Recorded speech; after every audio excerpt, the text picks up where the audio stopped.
What's going on, everyone? It's Mike back again, and I've got Millsy with me. You'll know him from Across the Park podcast. You'll know him from the radio. You'll know him from all sorts of places. Millsy, it's a pleasure to have you on this show, mate. Pleasure all mine, Mike. I've been trying to resist the YouTube for a while because I'm aging like a horrible wine, not a fine wine, but how can I turn down to be on the Blue Boys Network? Fantastic channel, so happy to be here, mate.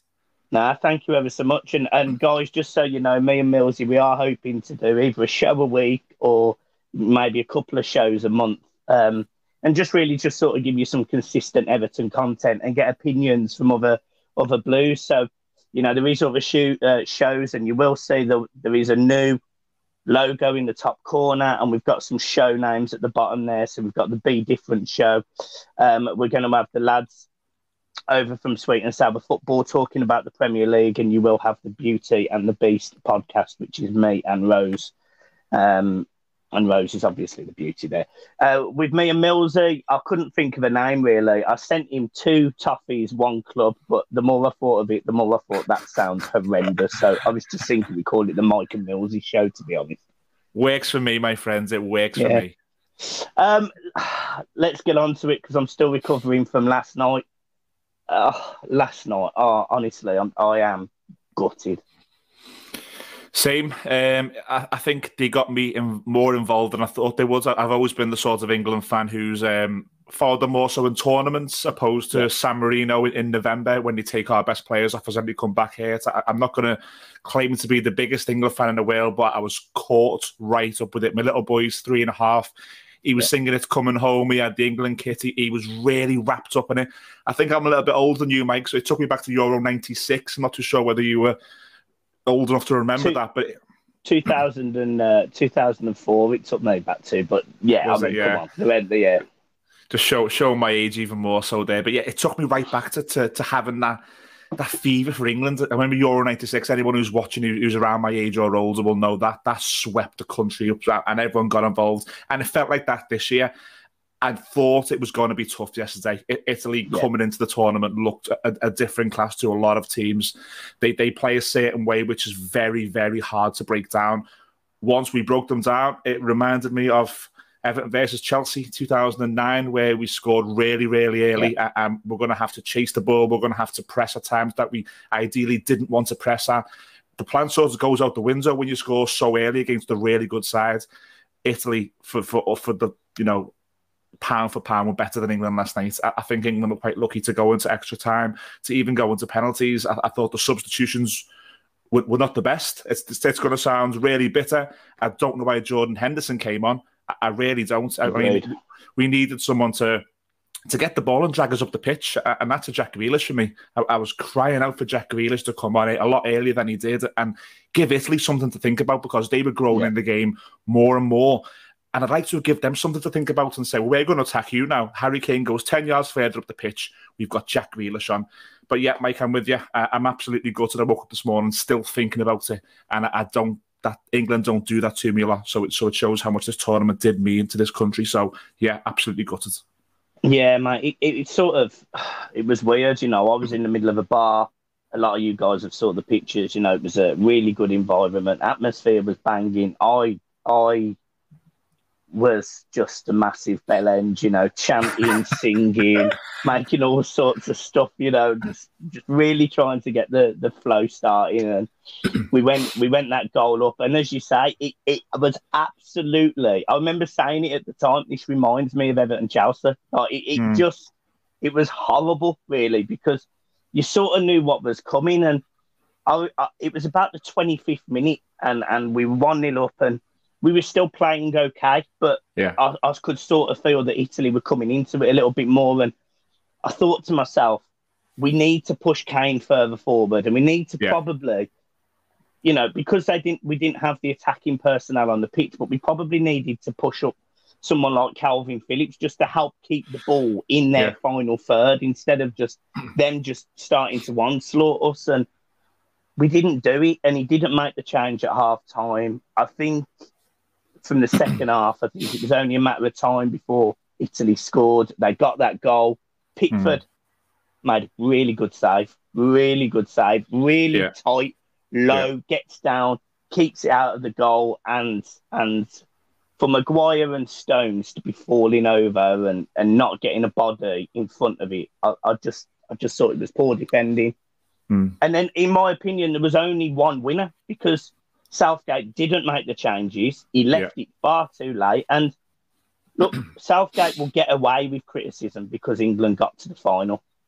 But in my opinion, he just deserved to be criticised. I'm not necessarily saying I want him to be sacked. I don't give him another tournament, but the football was dire the whole tournament. The attacking play was non-existent. It was the equivalent of Sam Allardyce watching. It was a Sam Allardyce style game. And when you look at the benches that we've had during these games, Foden, Grealish, Sancho, Saka at times, Rashford, there was so much attacking quality on that team, and it was all stifled just to try and win 1-0. He got away with it an awful lot. I think he referenced it himself after the, I think it was the Germany game or the Denmark game, one or the other, and he was sort of called upon, the changes that he made in that game, and he said he rolled the dice. He would have been the villain had it not worked, and that's the ruthlessness of international management. But if you'd have told me at the start of the tournament, when I seen that squad, that we'd leave the tournament in the final, Jack Grealish, Phil Foden, Dominic Calvert-Lewin hadn't scored a goal, I'd have been baffled by that because they should have been playing much bigger parts in that tournament. You're right, you've hit it on the head, Mike. He got away with it. He was quite lucky at times. I think having crowds at Wembley helped those players so much in certain games. But yeah, I mean, from a selfish point of view, going into the tournament, I wanted either Jordan Pickford or Dominic Calvert-Lewin to come out of that tournament with all the plaudits to bring that confidence into the season. Mike, I think we're going to get that with Jordan, aren't we? Well, yeah, I mean, that's a great transition because Jordan Pickford, certainly throughout this tournament, people can criticise him as much as they want for the goal against Denmark. I'm sort of on the fence about it. I think maybe he could have been a yard over and he probably could have saved it. But Denmark's wall was fantastic, really clever. They moved their wall 1 yard to the right as the free kick's being taken, so Jordan can't see anything until the last minute.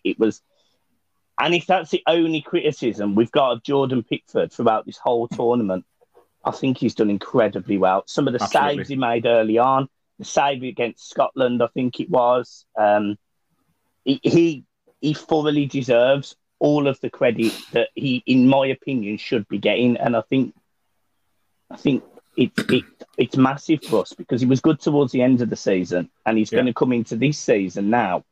And I'm hoping instead of him coming in like he did the World Cup, a bit cocky, probably a bit arrogant, I'm hoping he walks in this time just a little bit more mature. Yeah. I think I noticed that as an Evertonian, he's a lot more mature. I mean, there was a great article last season at some point where he said the Virgil van Dijk fallout would have hurt him years ago a lot more than it did now. He's in a better place with his family. I think he's got a young child. I think he's maybe married now. The difference in what that can do to a young lad, as you know, Mike, is massive. You can grow up off the field and that can express onto the field as well. I've seen that with Jordan Pickford. I'm really excited to get him back. And I wrote him off. I wrote him off this time last summer. I said he was going to cost us. I said we need a really good number 2 to push him. I was excited by the Romero links. I was excited by Olsen coming in. I thought it was going to push him. Maybe they helped. Maybe that's what a goalkeeper needs. But he's turned the corner massively for me in a blue shirt, and I'm really excited to get him back after this summer, get him in the sticks, and I think I think we're going to come on to this season for Everton now, but I think if it does work for us this season, a lot of it will be down to Jordan Pickford, I think. Yeah, between August and a sort of probably midway through January, I thought Pickford was alive. Like, I was more than prepared. I said it to John on the channel. I said, John, look, I'm not being funny. If somebody offered me £10 million for Jordan Pickford, I'd take it. The goals he conceded, the mistakes he made. Even the start of last season were rubbish. But honestly, from January onwards, when he's obviously saw a shrink, he sort of sorted his headspace out. He's had a child with his long-term partner. He just has grown up, and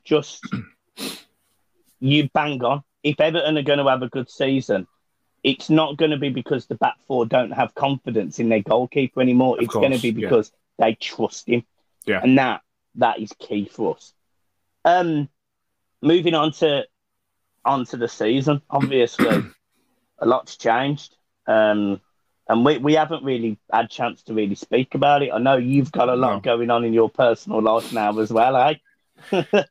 Yeah, but my family of 3 is about to become a family of 4. Yeah. We found out last week that we're going to have a little girl to bring into our house. Congratulations. And, thank you so much, mate. I mean, anyone who's got any advice for me, please send it across, because I am very worried about having a daughter. I've heard stories that you don't relax until she's 30, 40. That was not the agenda for me. That my plan was to have my son fly the nest and go and cause havoc in someone else's house. But thanks, mate. Really excited by my family of 3 becoming a family of 4. He's on the waiting list as well. My little boy, so he's been on for a year. So I'm hoping before we move in 2 or 3 years' time to Bramley Moor, I'm hoping to get him into a game, because I want him to look back and go, I was in that special place at least a few times to watch Everton Football Club. So yeah, off the field, really, really busy. And like yourself, congratulations to yourself. I saw the photos of your wedding with your beautiful bride, and I even bought you a virtual red wine, didn't I? You did. It come, honest to God, it was on the table, and everyone said, "Who's bought you a glass of red wine?" I said, "Oh, my friend Millsy." And they went, "Well, you can't drink it slowly. You've got to neck it." So I ended up necking a glass of red wine. Oh, sorry, mate. Sorry. It's all right. It was a good laugh, but it's going to be really nice, actually, because I am coming up to Liverpool on the 30th of July to see some of the guys for the Bullens view event. Yeah, I think I'm going to pop down there myself, so we can have a Guinness or 2, eh? Yeah. Oh, yes, mate. Absolutely. So yeah, let's talk about, obviously, 5 weeks now. Carlo Ancelotti walks out of our football club after promising us everything, supporting us, having the plans. We sort of kept our faith with him, even though last season, certainly towards the end, at home was horrendous. Yeah, absolutely. What was your take on it? I was hurt by it. I felt a little bit conned. I felt like he done to us what a young lad will do to a young girl. I'll marry her. Just sleep with me. And then she sleeps with him and he buggers off. I felt like he really got my emotions. I really backed him. And there was times last season, I think I spoke on the podcast as well about the football was dire, but the trust was there that it wouldn't stay like that. He was saying the right things. He was saying at the end of last season, he knows he has to change the style. He knows he has to buy attackers. And when someone of Carlo Ancelotti's status in the game is saying these things about your football club, you listen and you're attracted. Football's an emotive game. We're doing this because we're emotional people. We cared about our football club. It really hurt when he left. What hurt even more so was to see the field of replacements that were available, because there was no one on there, rightly or wrongly. It's a game of opinions, rightly or wrongly. There was no one on that field of available managers, which excited me. The Nuno Espirito Santo link did not excite me. I watched your show, Mike, when you had a couple of Wolverhampton Wanderers fans on, and I think they were split on how they viewed Nuno, and that to me is an alarm bell straight away. Because if some fans are happy for someone to move on, and with no disrespect to Wolves, it's Wolves, then I don't want that man at Everton Football Club. So we ended up getting a really, really divisive appointment. We've seen, in my opinion, wrongly, without criticising fans, some of the wording of protest and banners that went on. I could not get behind that. I can get behind not wanting someone like that to come in. I can get behind, because it's basically throwing a chuck of red paint on a blue wall and saying deal with it. It does not look right at the moment. It doesn't fit. It's going to take a long time to get used to.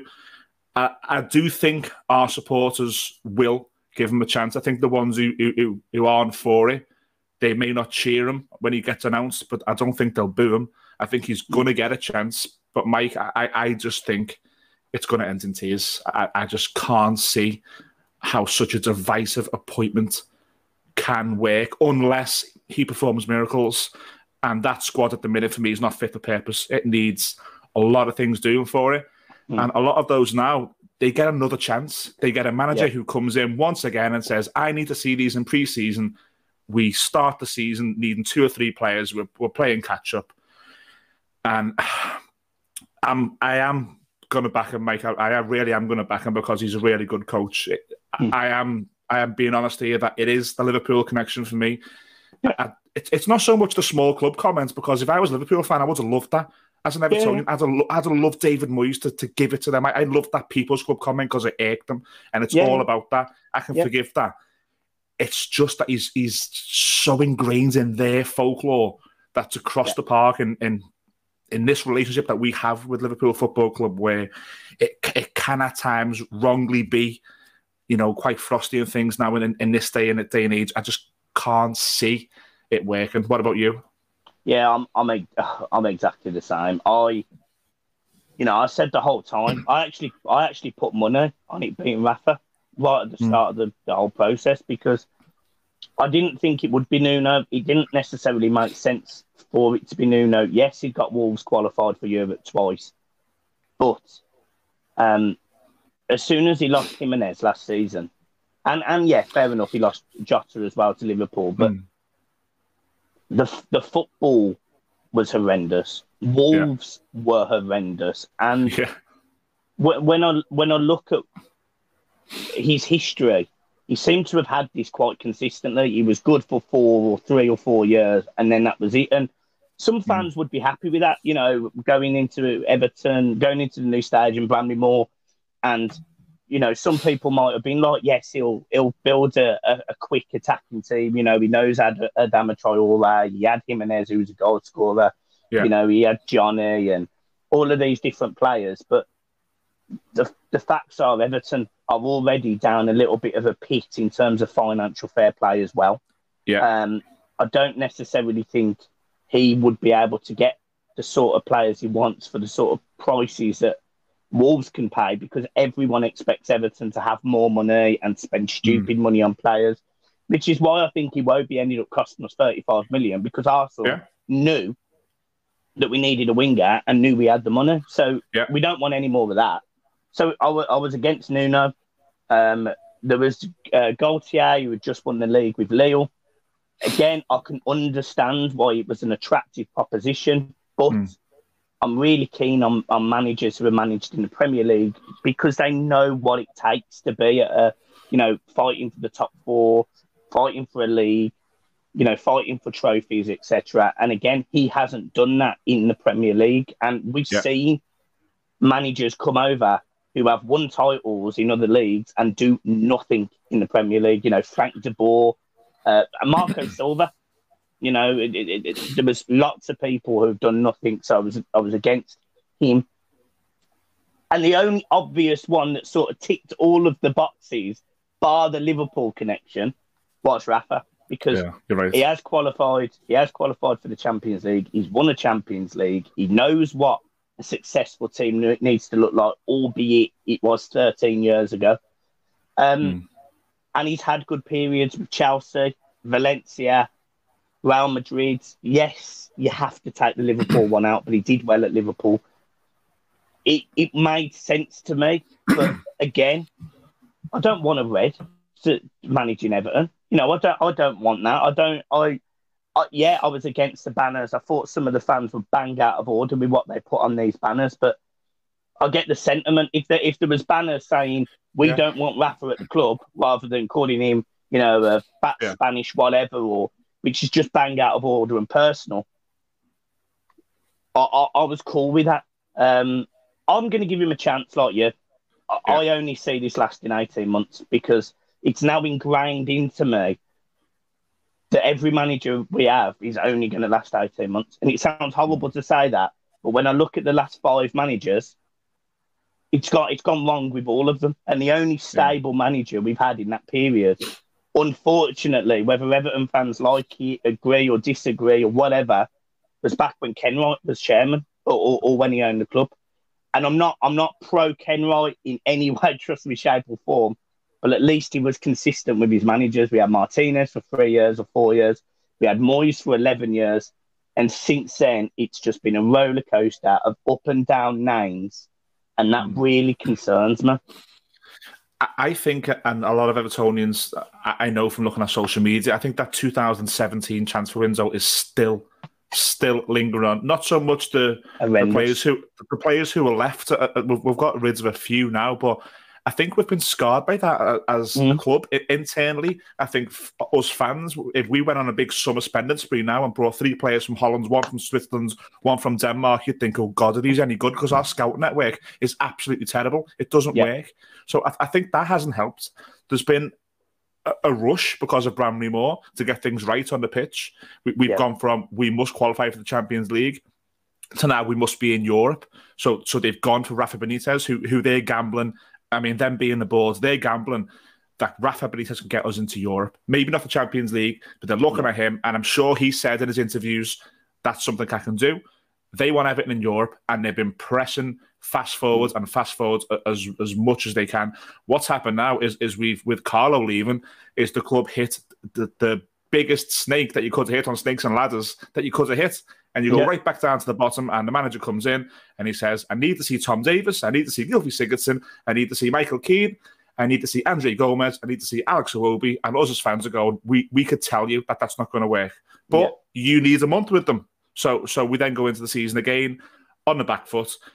I really hope that he comes in and he's got enough data on these players that some of them get the Balassi treatment. Some of them get the Vlasic treatment, the Martina treatment, where Marco Silva came in and said, you guys train over there because you're on transfer list. Let us know when you've got a club. I really hope that is something that a few of those players get done to them this summer. I don't see it. I really don't see it. And the other concerning thing is channels aren't talking about this enough, in my opinion. A lot of people are thinking that financial fair play is relaxed, etc., and it is to an extent. But you know, according to some people, according to the Esk on Twitter, and look, I don't always buy everything the Esk says, but I always think there's logic behind what he says, and I've got a lot of time for people like that. And every time I've spoken to him, he's been a top bloke, so I've got all the time in the world for him.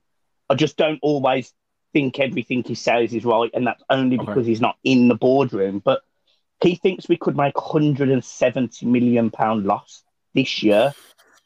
And when you add that to 120 the year before, and I think it was 80 the year before, or Everton's finances, we're up shit creek without a paddle. And for Everton to be able to sign players that we wanted to be linked with, i.e. we were being linked with when Carlo Ancelotti was in charge. You know, we've gone from being linked with players like Koulibaly and Isco and Vasquez and you know, big players, to being linked with players that, you know, I hadn't even heard of some of the players that we've been linked with now. You know, I've only recently seen Dumfries for Holland. You know, these are players that have gone from being valued at, say, 30-40 million to being valued at 15 million, because I don't think we're going to be able to spend big this summer. I really don't. I think they would happily sell a big name. And as a fan, I don't think... I mean, if you give me the option that we had to go as we are again, or you sell one big name to bring in 3 or 4, you'd have to go with the sell a big name. I don't think it would massively hurt us. I think there's value in a few players there. I would hate to see any of the strikers leave. I would hate to see... I'm a massive fan of Yerry Mina. I wouldn't get rid of Yerry Mina. I certainly wouldn't get rid of the goalkeeper or the left back. I wouldn't get rid of Ben Godfrey. But to take one of those out to bring 3 quality players in, you would have to look at it. You'd have to take a step back as a supporter and go, okay, if that's going to take the club forward. And we've done it before. We've lost Julian Lescott before. We've lost Marouane Fellaini before. We've lost Wayne Rooney before. And every time we went on to be fine. We brought players in, two or three players for that money, and we were fine. I think that's the route that we're going to have to go down. I've read the same stuff you've read, Mike, in relation to the FFP and some of the stuff the Esk said, especially on the Bullens View boardroom, wasn't it? I was listening to that, which is really good. Yeah, and it makes a lot of sense in what he's saying. I'd like to think that the people behind the scenes at Everton have some sort of plan. I don't think they're thick. They can't be thick. That they're looking at this and they're going, this tidal wave is coming, and if Everton are here at that point, we're going to crash. So we need to adjust things, and we need to get things online. Yeah. I'd like to think there's enough clever people at the club, officially or unofficially, if you believe the USM rumours, who know what they're doing. But at the end of the day, I think the same as you. I'm along the same lines as you. I do think that the club will have to sell someone in order to get what we need. Yeah. Who that can be, I don't know. How much would you get for Richarlison? Because Real Madrid aren't flush. Are you then looking at negotiating some sort of deal with a player? You know, would Dominic Calvert-Lewin, after not scoring the Euros, fetch big money? I think Luca Dean possibly would, but he's coming back injured. I don't know who it could be. Yeah, I think there's unless Everton literally strip out about 5 or 6 players, and that means that 5 or 6 clubs have got to want these players. You know, you've got to find a suitor for Iwobi. You've got to find a suitor for Sigurdsson, Andre Gomez. You know, these are players on big wages as well. So it's not like you're sitting there going, you know, Everton can save almost as much in these, not necessarily in transfer fees, but in these agent fees at the very least, on wages as they can on these fees. So, you know, you're asking someone to pay Iwobi 80 grand a week or whatever he's on to leave. No chance. You're asking for, say, 15 million. You're asking for Andre Gomez to, say, 15 million and someone to pay him 80 grand a week. It ain't going to happen. You know, Yuri Mina, for me, as I absolutely agree with you, last season when he was not injured, was arguably either the best centre-back at Everton or the second best behind Ben Godfrey, depending on what order you put him. Yeah. Michael Keane had mistakes in him. He had ricks in him.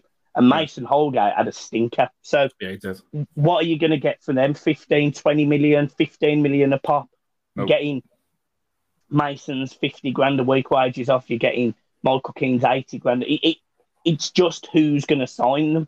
And I'd rather lose 6 players and have a very small squad and just deal with it for a season. And then next season, because we won't have that 2017-18 transfer window that completely destroyed us, maybe we can have a bit of a better window in terms of spending. But when I look at losing 1 player but keeping those 5, it sort of hurts. You know what? I'd love Sigurdsson to go to Al Hahia. Yeah. £10 million, 120 grand a week off the wage bill. I'd snap their arms off. I would. I mean, there's players that maybe what you're alluding to there is the bottom line in wages. Maybe there's going to come a point this summer where we loan these players out. And the problem there is we've seen what happens. We've loaned Cenk Tosun out. We've loaned Yannick Bolasie out. If you go back to Joseph Yobo being loaned out for 2 seasons on a run with 4 years left on his contract, just to get them off the wage bill, and then they either leave on a free or you take a nominal bid for them, and it took 3 years to get to that point. Gylfi Sigurdsson's got 1 year left. I think we've just lost, finally, Besic and Bolasie. It were just like 2 stray cats in the garden you couldn't get rid of. They were just there all the time. Every summer, you just see a picture of them at Finch Farm thinking, how are these cats back in the garden? You just couldn't get rid of them. But the bottom line probably looks a little bit better now. It could look a lot more. I think Bernard will probably leave, and I can't see us getting much for him. But I think he's one of the highest paid players at the club. Yeah, he is. The bottom line then looks a lot better by bringing 3.5 million in for him, and his wages of 140k are gone. Can you then bring in a midfielder and loan Andre Gomez out and put an option in there that they have to buy him for 15 million next summer? Yeah, maybe that's the workaround. But the first domino's got to fall here. I don't think we're bringing someone in until someone leaves. So I'm waiting for that domino to fall. I was like you, Mike. I was excited by the Sigurdsson links. I keep seeing he got 6 goals and 8 assists last season, and I read that like I should be impressed. I'm disgusted by that. Everton Football Club, 6 goals, 8 assists, and I'm being told by some, certain fans on there that. Super Stato. Mate, God love that lad. I hope he's okay, because there must be something there to watch what I watch, and I have such a different opinion. And I'm all for opinions, but I keep reading some of these things, and I just can't believe it's describing Gylfi Sigurdsson. One player, Mike, that I really don't want to lose is James Rodriguez. What do you think we've seen the last of him? Do you know what? I really did, but I think he made a comment that he's not necessarily in a rush to leave Everton, and I think AC Milan have got other issues, so I don't necessarily think. Look, if he goes and we end up getting, say, 10, 15, 20 million pounds for a player we got on a free, and then I'm almost okay with it. But this is James Rodriguez we'd be losing, and the commercial value and the ability on a football pitch. You know, when he has played, he's been exceptional. And if we can have that for, say, 30 games instead of 20 games next season, Everton are going to be a lot better than they were.